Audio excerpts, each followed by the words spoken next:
ఈ రాష్ట్రంలో law and order పూర్తిగా నిర్వీర్యమైంది. పోలీసులు వాళ్ళ ఒక విధులేంటండి? రాష్ట్రంలో రాష్ట్ర ప్రజల మాన ప్రాణాలు కాపాడాల్సినటువంటిది వారి బాధ్యత.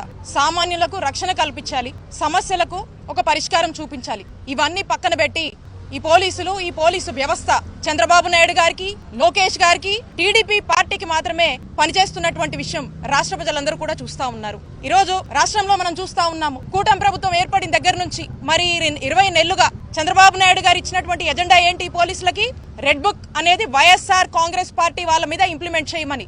పోలీసులు ఈ రెడ్ బుక్ అనేటువంటి పేరుతో వైఎస్ఆర్ కాంగ్రెస్ పార్టీ నాయకుల మీద, కార్యకర్తల మీద, ముఖ్యంగా మా ఎస్సీ, బీసీ, ఎస్టీ మైనారిటీలను దగ్గరుండి ఊళ్లల్లో ఇళ్ల మీద పడి ఈ రోజు హత్యలు చేస్తూ ఏ విధంగా చంపుతున్నారో రాష్ట్ర ప్రజలందరూ కూడా చూస్తున్నారు. మరి పోలీసులు దగ్గరుండి ఈ టీడీపీ వాళ్ళు గూండాల్లాగా ఇళ్ల మీద పడి చంపుతూ ఉండడము, ఈ హత్యలు జరుగుతుండడం మనం చూస్తా ఉన్నాము. మరి ఈ రోజున మా పల్నాడు జిల్లాలో మీరు చూశారు, ఈ మందా సాల్మన్ ని ఏ విధంగా అక్కడ ఉన్నటువంటి టీడీపీ వాళ్ళు ఇల్లు మీద పడి తన తలని రాడ్లతో పగలగొట్టి ఏ విధంగా చంపారో మనం చూసాము. ఇలాంటి ఈ రెడ్ బుక్ కి బలైన వాళ్ళు ఎంతో మంది ఉన్నారు మరి 20 నెలలుగా. మరి వీళ్ళందరి మీద కూడా మనం చూసినట్టయితే ఇవన్నీ ప్రభుత్వ హత్యలుగానే భావించాల్సినటువంటి అవసరం ఉంది. ఎందుకంటే పోలీసులు చోద్యం చూస్తున్నారు. ఇలా హత్యలు జరిగినా, ఇలా ఏం జరిగినా కూడా పట్టి పట్టనట్టు, పైగా ఎవరైతే దాడికి గురయ్యారో వాళ్ళ మీద కేసులు పెడుతున్నారు. ఈ రోజు పోలీస్ స్టేషన్ల పరిస్థితి ఏంటి?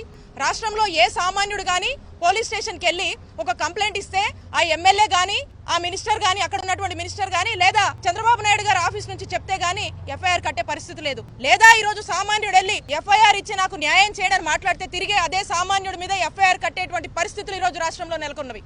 మరి ఇలాంటి పరిస్థితుల్ని, ఈ రెడ్ బుక్ బలైతున్నటువంటి ఈ ప్రాణాలని మరి ఇవన్నీ కూడా అడ్రస్ చేయాలి అని చెప్పి ఈ రోజు వైఎస్ఆర్ కాంగ్రెస్ పార్టీ ఒక రిప్రజెంటేషన్ తీసుకొని డీజీపీ గారిని కలుద్దామని, ఈ మందా సాల్మన్ ని ఏ విధంగా హత్య చేశారో దీని గురించి చెప్దామని వెళ్తే మరి డీజీపీ గారు number of times, YSR Congress party వాళ్ళు నంబర్ ఆఫ్ టైమ్స్ అనేక అంశాల మీద రిప్రజెంటేషన్ ఇవ్వాలని చెప్పి పార్టీ ఆఫీస్ నుంచి అపరేట్ గారు కావచ్చు, ఈమెయిల్స్ పెట్టి, అఫీషియల్ గా లెటర్స్ పెట్టి, మరి మీడియాకు కూడా తెలుసు ఎన్ని అటెంప్ట్స్ చేస్తున్నామో, దేనికి స్పందించట్లేదు. ఈ రోజు మేము ఎవరిని కలవాలో మాకు క్లారిటీ లేదు.